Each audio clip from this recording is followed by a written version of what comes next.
பேய் வந்துருக்கு, தேவல் வந்துருக்கு, குட்டி வந்துருக்கு, காட்டேரி. நீ காட்டுக்காரே போறீங்கன்னா மல்லிகைப்பூ மனம் வந்துட்டா மோகினி இருக்கிறான்னு அர்த்தங்க. இந்த மோகினி பிசாசு இது எல்லாம் யாரும் ஒன்றும் பண்ண முடியாது. அது ஏறுனா அது அடைந்துதான். இப்போ ஒரு உடம்புல 3 ஆவி 4 ஆவி எல்லாம் 10 ஆவிலும் இருந்துட்டு அதெல்லாம் நான் ஓட்டிக்கிறேன். ஒரு பேய் வந்தாலே போதும், உனக்கு எல்லாம் வந்துடும். 3 அமாவாசை 3 பௌர்ணமி விட்டு அவங்களுக்கு பின்தொடர்ந்துதான் இருக்கும். கதவை தட்டுறது, ஜன்னல்கள் நிற்கிறது,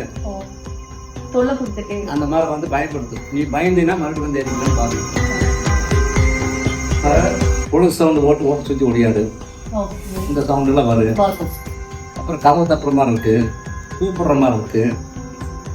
ஆனா கண்ணுக்கு நிலவு மாதிரி போகும்.